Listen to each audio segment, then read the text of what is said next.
My name is Evelyn Carter, and for the past 6 years, I've sat at the same desk in the corner cubicle of the third floor of Callahan and Myers Consulting, an unremarkable beige building in downtown Atlanta. From the outside, our offices looked polished and professional, gleaming tinted windows, a brass plaque etched with the company logo. But the truth was, the walls inside were paper thin, and you could hear every whispered conversation if you learned how to listen. I learned that a long time ago. Every morning, I arrived before the sun was up. I'd park my dusty silver Honda in the last row of the garage, grab my worn leather tote bag stuffed with reports, and make my way to the elevator. Some days I wondered if I would ever know what it felt like to walk into this building and feel satisfied, like my work had been recognized, like my loyalty mattered. But most mornings, I swallowed those thoughts along with my burnt coffee from the lobby cafe. Because the truth was, I needed this job. My younger brother, Aaron, was still in college, and my mother's medical bills never seemed to stop arriving. Stability was more important than pride. At least, that's what I'd convinced myself. I'd never been the loudest voice in a room. I wasn't the one cracking jokes over catered lunches or leaning across conference tables to dominate the conversation. I was the steady one, the dependable one. The person who made sure the deadlines were met, the details were correct, the clients were happy. And it was supposed to be my turn. Everyone in the department knew that the position of senior project manager was coming open. When Mr. Nolan Rivers, my supervisor, announced he was taking early retirement, people started speculating who would step up to fill his role. My colleagues, especially Amanda Ruiz, who sat across from me and always shared her mint gum, kept telling me it was a sure thing. "You've basically been running the department already," Amanda said one afternoon, her voice low as she leaned across the divider between our cubicles. "Everyone knows it. Nolan just rubber stamps your work." I smiled, trying to pretend her words didn't set off a tiny spark of hope in my chest. "Don't jinx it," I whispered back. I didn't want to say it out loud, but part of me believed it was finally going to happen. 6 years of meticulous effort, of weekends sacrificed, of missing birthdays and anniversaries. All of it was supposed to mean something. It was funny, in a cruel way, that the week the promotion was scheduled to be announced was the same week I first noticed the oddities in Nolan's calendar. It was late on a Wednesday evening. The office was almost empty, the cleaning crew shuffling down the hall with their carts of supplies. I was logging invoices into our internal system when a meeting reminder pinged across my screen. Private review session, 7:30 p.m., conference room B. The thing was, Nolan had left 2 hours earlier. I'd seen him wave as he passed my cubicle. So, why was there a private review scheduled after hours? I clicked open the invite out of idle curiosity. The participants were Nolan and Brady Lawson, our director of operations.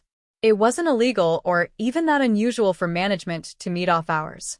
But something about it felt wrong. Like a small piece of a puzzle that didn't fit the way it should. I closed the window and told myself it was none of my business. The next morning, though, I arrived early to find Nolan's office door cracked open. Files were strewn across his desk, and an envelope marked confidential lay on top of them. I knew I shouldn't look. I knew that crossing that threshold meant stepping into something I couldn't easily step out of. But before I could make a choice, Nolan appeared behind me. "Early again, Evelyn," he said, his voice smooth but edged with something colder than I'd ever heard from him before. I turned and forced a smile. Just getting a head start. His eyes flickered to the envelope, then back to me. For one moment, something unspoken passed between us, something that made the hairs on my arms stand up. Then, just as quickly, it was gone. He moved past me, closed the door without another word. I spent the rest of the day trying to shake the feeling that I'd just glimpsed the tip of something much bigger. When Friday came, the department gathered in the conference room for the announcement of the promotion. My palms were slick with sweat as I smoothed the front of my navy suit jacket. Amanda squeezed my hand under the table. "You deserve this," she whispered.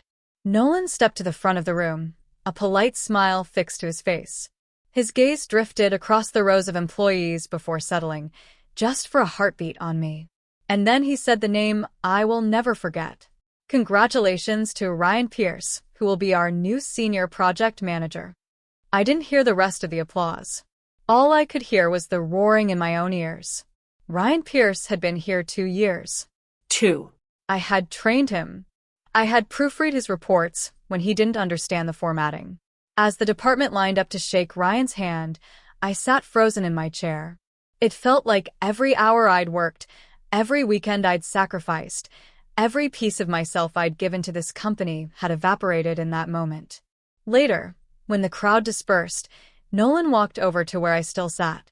He rested a hand on the back of my chair, his touch light but possessive.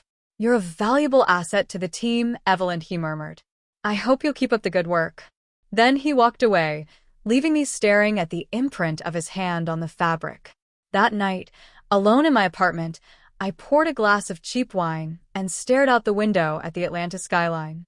I felt hollow. It would have been easier to quit. Easier to disappear into some other company, some other anonymous cubicle. But something inside me snapped that evening, not the part that wanted recognition, but the part that could no longer pretend everything was fine. I knew there had to be a reason why Nolan had chosen Ryan, and I couldn't shake the memory of that envelope marked confidential. For the first time in 6 years, I decided I wouldn't just swallow my disappointment. Something was wrong here, and I was going to find out exactly what it was. The following Monday, the office felt different. The air was heavy, like everyone was holding their breath. Ryan Pierce was sitting in the corner office that had been Nolan's only days before. A new brass nameplate gleamed on the door. Senior Project Manager, Ryan Pierce.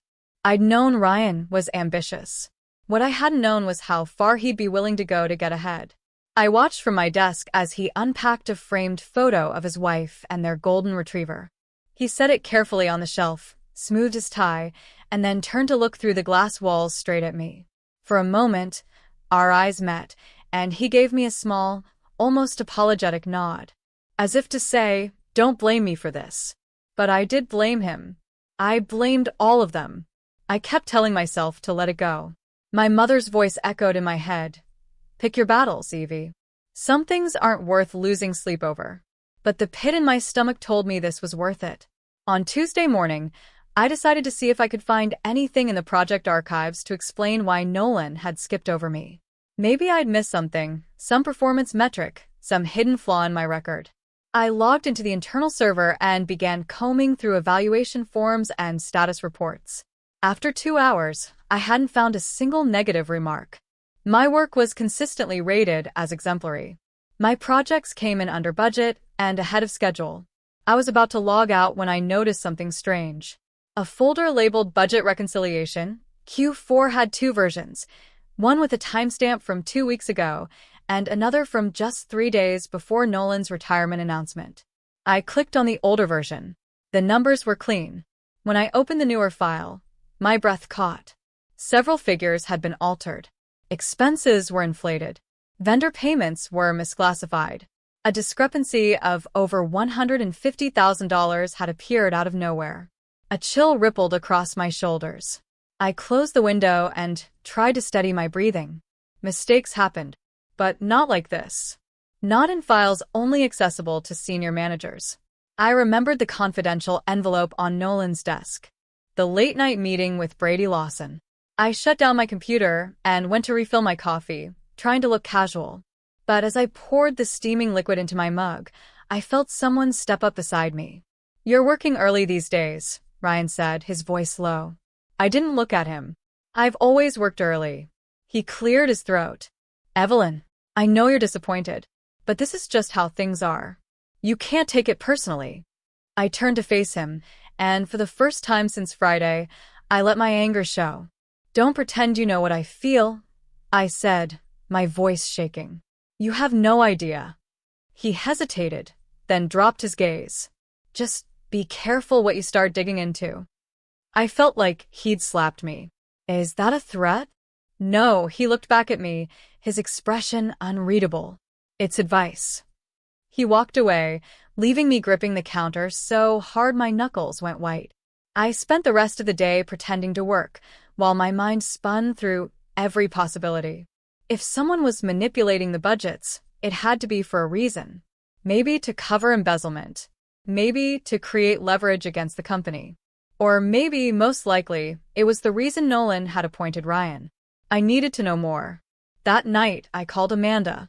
She'd worked in accounting before moving over to project coordination. If anyone could help me figure out where the missing funds went, it was her. We met in a quiet booth at Landon's Grill, a small restaurant a few blocks from the office. She listened while I laid everything out, the 2 files, the discrepancies, Ryan's warning. Jesus, Evie, she whispered, glancing over her shoulder. This is serious. I know. She rubbed her temples. I can get into the reconciliation logs. But if they trace it back to me, they won't, I said quickly. We'll be careful. She looked up at me, her eyes tired. What if you're wrong? What if this is nothing? I swallowed. Then I'll apologize. But if it's something, if they've been stealing from the company, someone has to stop it. Amanda sighed, then nodded. Okay, I'll help. The next morning, she handed me a thumb drive. Everything I could find. But be careful, Evie. People get hurt over stuff like this. As I slipped it into my pocket, I felt the first real surge of fear. At my desk, I waited until most of the floor had left for lunch before plugging in the drive. Folder after folder popped up, spreadsheets, invoices, internal memos.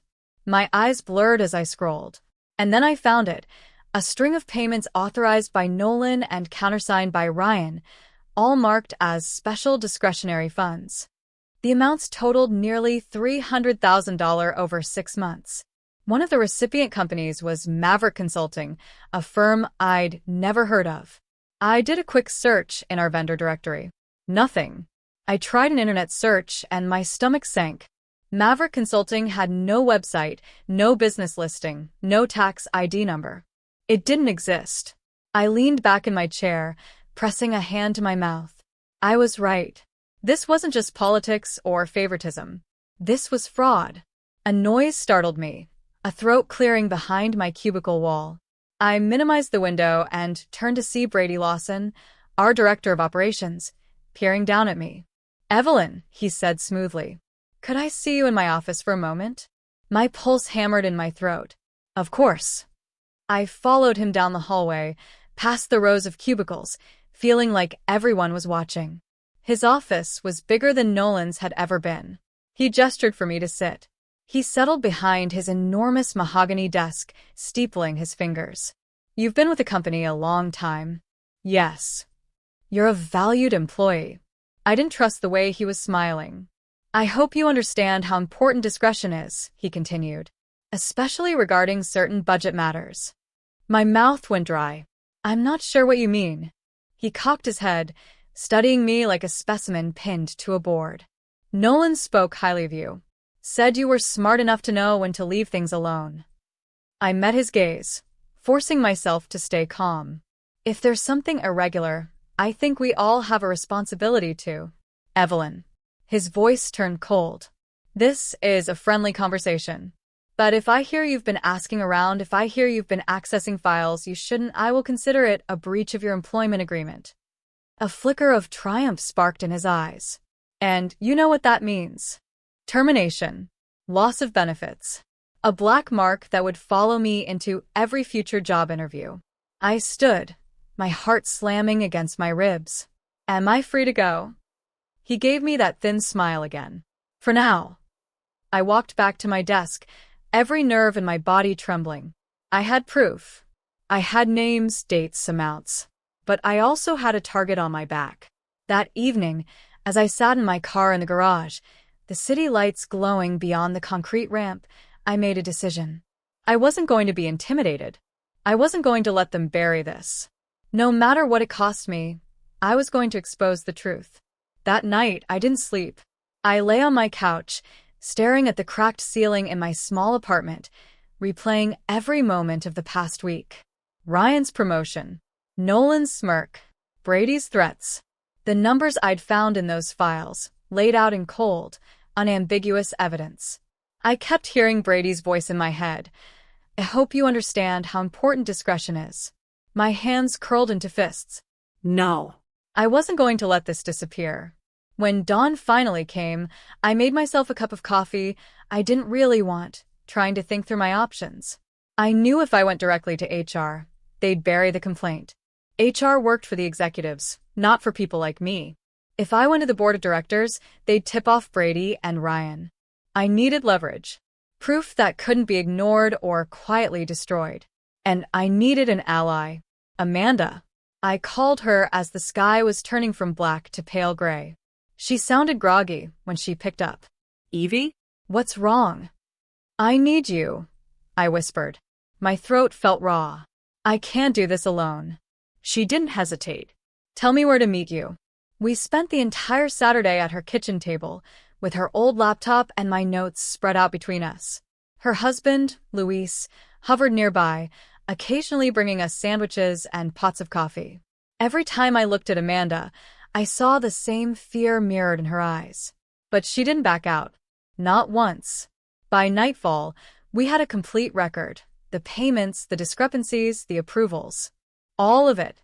Amanda rested her elbows on the table, rubbing her temples. What's your plan? I'm going to make copies, I said, voice steady.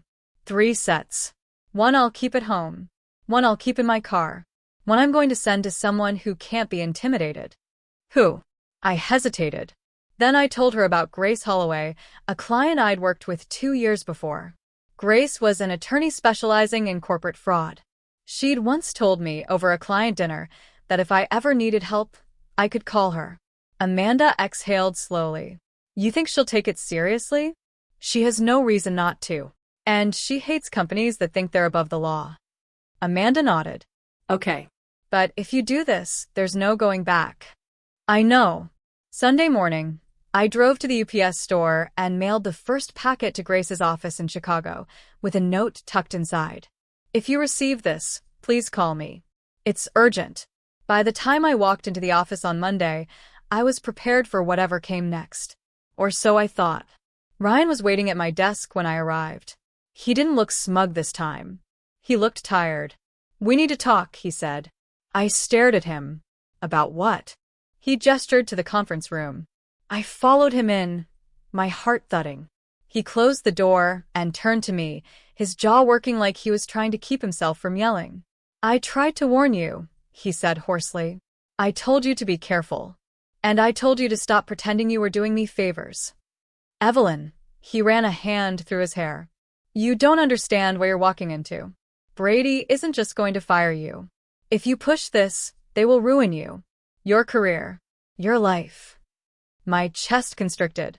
So, you're admitting it. He looked away. I'm not admitting anything. I'm telling you that it's bigger than you think. I swallowed. Then tell me. Help me stop it. For one moment I thought he might. His face softened. Then just as quickly he shut down. I can't, he said.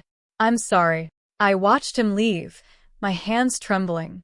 That afternoon, I received an email from Grace. I got your packet. I'll call you tonight.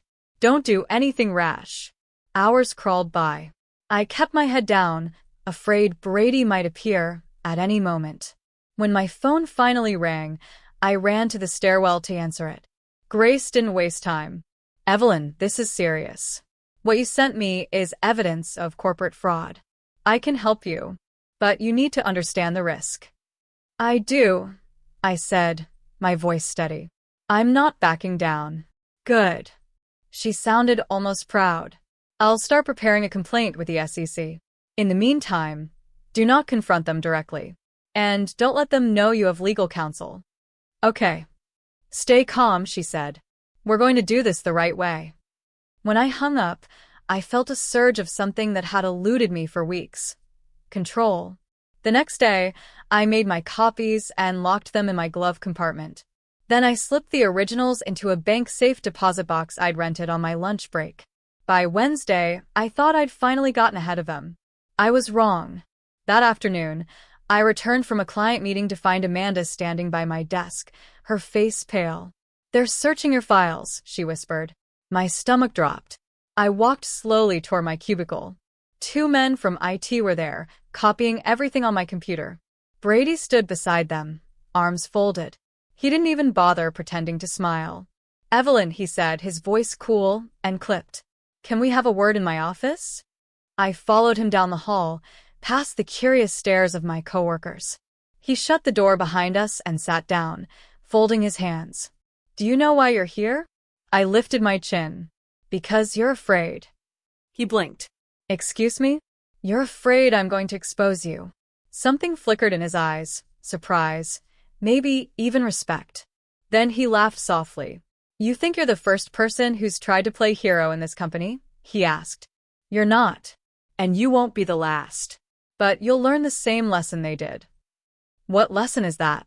He leaned forward. That it doesn't matter how righteous you think you are. It doesn't matter how hard you work, how loyal you are, how much you believe in your own virtue. In the end, we decide who wins here. And it isn't you. My heart pounded, but I kept my voice level. Then fire me. Oh, I intend to, he said pleasantly. But first, I'm going to make sure no other company will ever touch you.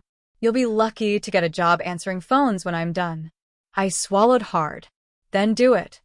He smiled, the expression cold and triumphant. Pack your things. I walked out of his office in a daze. Amanda was waiting by my desk. Evie. I'm okay, I whispered. You're not. This is insane. You can't fight them alone. I looked her in the eye. I'm not alone. I have Grace. I spent the next hour boxing up my files, my photos, the little things that had made this cubicle feel like mine. When I was done, I walked past Ryan's office. He stood by the window, watching the city, his back to me. He didn't turn around. I walked out of Callahan and Myers for what I thought was the last time. That night, Grace called again. I'm filing the complaint tomorrow, she said. I need you to be prepared. They're going to try to spin this. They'll say you were incompetent, that you had an axe to grind, that you fabricated everything. Let them, I said. You're going to be contacted by a reporter from the Atlanta Journal-Constitution, Grace continued. She's been following this company for years. She'll want your story. My chest tightened. Are you sure that's wise? Grace's voice was calm. If we control the narrative, they can't paint you as the villain. This is your chance to tell the truth before they drown you in lies. I took a deep breath. Okay. Give her my number. The next morning, I woke up to a text from an unknown number. Hi, Evelyn. This is Nora Patel with the AJC. Could we talk today? My hands shook as I typed back. Yes. Noon? I spent the next few hours pacing my apartment, rehearsing everything I wanted to say. At noon, Nora called. Her voice was warm but professional. I've seen the documents, she said. I believe you. But you understand this will be public. I understand. Good. Because once this goes to print, there's no going back. I looked out my window at the city I'd spent my entire adult life trying to conquer. I don't want to go back, I said quietly. 2 days after I spoke with Nora Patel, the story broke. I was sitting cross-legged on my living room floor, a mug of cold coffee beside me, when my phone began to buzz with messages. My heart lurched as I unlocked the screen. Former employee alleges widespread financial fraud at Callahan and Myers. The headline was splashed across the Atlanta Journal-Constitution website, complete with a photo of the building where I'd spent the last 6 years of my life. I clicked the link, hands trembling. My name was there in black and white, quoted as the whistleblower. My voice, my words, my truth, finally out in the world. By noon, my inbox was flooded. Some emails were from old clients, offering support. Some were from strangers, thanking me for speaking up. And some were from blocked addresses, filled with threats and venom. I didn't respond to any of them. I just sat by the window, phone in my lap, feeling everything and nothing all at once. At 4 o'clock that afternoon, Grace called. It's time, she said. We're going to file the complaint with the SEC. But I want you to understand, this is the moment they'll come for you with everything they have. I'm ready, I whispered. Good. Then we're doing this. She hung up, and I felt something in my chest uncoil. For the first time in weeks, I could breathe. But that relief didn't last long. An hour later, there was a knock on my door. When I opened it, Ryan stood there, his hair disheveled, eyes rimmed red. He looked nothing like the man who had accepted my promotion, smiling for the cameras. "Can I come in?" he asked quietly. I stepped aside. He walked to the middle of my living room and turned to face me, his hands open at his sides. "I'm sorry," he said hoarsely. "I should have helped you." I didn't answer. "You were right about everything," he continued. "Brady, Noland, Maverick Consulting. All of it. They brought me in to sign off on the payments. They promised me a future, if I played along. And I was stupid enough to believe them." I swallowed hard. "Why are you telling me this now?" "Because they're going to blame me," he said. "I'm the fall guy. They already told me if I don't keep quiet, they'll destroy what's left of my career." I crossed my arms. "So you want my help?" "No," he shook his head. "I want to help you." I searched his face for any sign he was lying. But all I saw was a man who had finally reached the end of his rope. "I have the original documents," he said, voice barely above a whisper. "The ones Nolan signed before he left. The files that prove this goes all the way to the executive committee." My breath caught. "You kept them?" "I made copies," he said, "because I knew someday this would blow up. And I thought maybe I'd need them to protect myself." I stared at him, my pulse thundering in my ears. "Why bring them to me?" "Because you're the only person who ever treated me like I was more than a pawn," he said. His voice cracked. "I don't expect you to forgive me. But if you want to end this, you need those files." I sank into the armchair behind me, my legs suddenly weak. "You understand," I said carefully. "If I take those documents and give them to Grace, this will be a war." "I know." He reached into his messenger bag and pulled out a thick manila envelope. He set it on the coffee table between us. "That's everything," he whispered. For a moment, neither of us moved. Then I picked it up and met his gaze. "I won't protect you." He nodded. "I don't expect you to." When he left, I stood at the window, watching him disappear down the sidewalk. The envelope felt heavier than anything I'd ever held. I called Grace and told her what Ryan had brought me. She was silent for a long moment. "This is the evidence we needed," she said finally. "This will blow it wide open." I pressed my hand against the glass, feeling the evening chill on my skin. "Then let's do it. We'll submit everything tomorrow," she said. "And Evelyn, be prepared. They will come after you, with everything." "I don't care anymore," I whispered. "I'm not hiding." That night, I barely slept. Every sound outside made my heart jump. But by dawn, a strange calm had settled over me. This was the cost of telling the truth. And I would pay it. At 10 the next morning, Grace filed the official complaint with the SEC and forwarded the documents to the Atlanta Journal-Constitution. By noon, the story had been updated. This time, my name was front and center, along with direct quotes from Ryan's documents. I was in the middle of reading the updated article when my phone rang. Unknown number. I answered. "Miss Carter." The voice was clipped, professional. "This is Thomas Grady, with the SEC Enforcement Division. We've received your complaint. We'll be in touch shortly to discuss next steps." My mouth went dry. "Thank you." I hung up and set the phone down, my hands trembling. I thought that was it, the final step. But an hour later, my phone rang again. This time it was Amanda. "You need to see this," she said, her voice urgent. She texted me a link. My fingers fumbled to click it open. A leaked internal email from Brady to the board of directors. "Damage control must be immediate. Evelyn Carter is unstable and acting out of personal grievance. We will proceed to litigation to protect company interests." Litigation. I closed my eyes, taking a shaky breath. When I opened them, I felt something I hadn't expected. Not fear, but determination. They were going to try to bury me, but I wasn't going to let them. Grace called a few minutes later. "They're preparing to file a defamation suit. Standard intimidation tactic." "Will it work?" "Only if you let it," she said. "I'll handle it.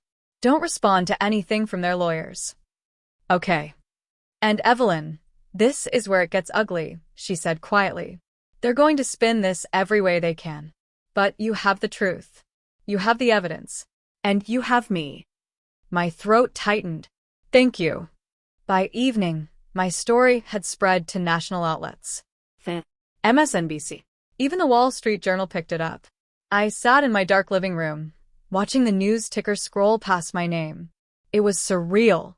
The phone rang one more time, and when I saw who it was, I almost didn't answer. But I did. "Evelyn," Ryan said quietly. "I saw the news." "Yeah." A long pause. "I'm sorry it came to this," he whispered. "Me too." Another silence, and then he hung up. I set the phone down and leaned back, closing my eyes. This was it. Everything I'd done, every risk I'd taken, had led to this moment. I was no longer the invisible woman in the corner cubicle. I was the woman who refused to be silent. And no matter what happened next, I knew I would never regret it. The days that followed were a blur of headlines, phone calls, and interviews. My life, once defined by quiet predictability, was now unfolding in public. Reporters camped outside my apartment building, hoping to catch a glimpse of me. My phone rang at all hours, some calls from supportive strangers, others from people screaming that I destroyed a good company for my own agenda. Through it all, Grace remained steady. "This is the phase where they throw everything at you," she reminded me. "They're hoping you'll break." But I didn't break. A week after the story went national, I received official notice that Callahan and Myers had filed a defamation suit against me. I expected it. Grace expected it. What I hadn't expected was how much support I'd get from inside the company. It started with a single email sent from Amanda's personal account. "You're not alone. More people are coming forward. Hang in there." Then another message arrived from an anonymous address. "I have documents. I'll share them if you promise to protect my name." By the end of the second week, Grace had compiled sworn statements from 6 employees, all of them confirming the pattern I'd exposed: fraudulent payments, manipulated budgets, intimidation tactics. It was more than I'd ever hoped for. One afternoon, while I was packing up more evidence to send to Grace's office, my phone buzzed with a call from an unknown number. I hesitated, then answered. "Miss Carter?" The voice was smooth, official. "This is Alan Riley with the Department of Justice. We'd like to schedule a time to meet with you." My heart thudded against my ribs. "Meet with me?" "Yes, ma'am. We're opening a criminal investigation into Callahan and Myers. Your cooperation will be invaluable." I pressed a hand over my mouth, unable to speak for a moment. When I finally found my voice, it came out as a whisper. "Of course. I'll help in any way I can." After I hung up, I stood in the middle of my tiny living room, staring at the stacks of papers and the blinking cursor on my laptop screen. I'd started this alone, armed with nothing but suspicion and anger. Now, federal investigators were calling me to help them take down the very people who had tried to ruin me. It felt surreal. It felt right. That evening, I sat by the window as the city lit up outside, thinking about everything that had led me here. I thought of the early mornings in that beige building, of the nights I'd sat alone in my cubicle, believing my work would someday be enough, of the moment Nolan announced Ryan's promotion and something in me cracked open. I thought about Ryan himself, how he'd looked when he brought me the documents, hollow-eyed and ashamed. In a way, he had been just another casualty of a system built on fear and greed. Part of me wanted to hate him, but mostly, I felt a weary sadness. We'd all been complicit in our own silencing, one way or another. The next few weeks passed in a steady rhythm of depositions and meetings with regulators. Grace flew down to Atlanta twice to sit with me as we prepared our testimony. "They're going to keep trying to discredit you," she said one evening over takeout in my kitchen. "But remember, you have the truth. You have the evidence. That's all that matters." I nodded, gripping my cup of tea so tightly it nearly cracked. "I'm not afraid anymore." She smiled. "Good." By the time the first hearing was scheduled, the narrative had already shifted. More employees had stepped forward. The press coverage had become less sensational, more focused on the systemic corruption that had allowed this to go on for years. I still got hate mail, but I also got letters from young women telling me I'd inspired them, from whistleblowers in other industries who said they finally felt seen. One morning, I woke up to find a letter slid under my door. I opened it carefully, half expecting another threat. But it wasn't. Evelyn, I don't expect forgiveness. But I want you to know that your courage forced me to find my own. I'm cooperating with investigators. Maybe it's too late to undo what I did, but I'm going to try. Ryan asterisk asterisk. I folded the letter and set it on my kitchen counter. My eyes were wet, though I wasn't sure if it was sorrow or relief. Maybe both. The hearings were long, grueling affairs. I sat across from the men who had tried to destroy me, Brady, Nolan, the board members who had signed off on everything. They didn't look so powerful under fluorescent lights, with court recorders tapping every word into the record. When it was my turn to testify, my hands shook as I was sworn in. But as I began to speak, a calm settled over me. I told the truth. All of it. When I finished, there was silence in the hearing room. For the first time, I felt lighter, like I'd finally set something down I'd been carrying for far too long. Months passed. The DOJ filed criminal charges against several executives. The SEC levied heavy fines. Callahan and Myers laid off dozens of people, closed 2 offices, and scrambled to contain the fallout. I wasn't there to see it. I'd already started over. 3 months after the hearings ended, I accepted a position with a nonprofit that specialized in corporate accountability. It wasn't the same salary. It wasn't the same prestige. But every day, I woke up knowing I was doing something that mattered. The first time I walked into my new office, a small suite on the 5th floor of a brick building downtown, I felt a flicker of fear. Would this be another place that chewed people up and spat them out? But then I looked around at the posters on the walls about ethics, the staff bustling with purpose, the mission statement pinned to the corkboard. And I knew I'd made the right choice. One afternoon, as I was reviewing a case file, my phone buzzed with an email notification. Subject: Thank you. From Nora Patel. Evelyn, I wanted you to know that your story inspired hundreds of people to come forward about workplace fraud and abuse. Your courage started something bigger than you. I'm grateful you trusted me to help share it. Best. Nora asterisk asterisk. I read the email twice, then closed my laptop and sat back, letting the moment sink in. This was the aftermath. Not clean, not easy, but honest. I'd lost my old life, the security, the illusion of belonging. But I'd gained something I hadn't even known I was searching for: freedom. A chance to rebuild. A chance to be more than a silent cog in someone else's machine. That night, I walked home beneath a sky full of stars. The city around me was alive, buzzing with possibility. I thought about all the times I'd felt invisible, all the times I'd wondered if I mattered. And I knew finally that I did. No matter how hard they tried to erase me, I had made my mark. I had spoken the truth. And that was something no one could ever take away.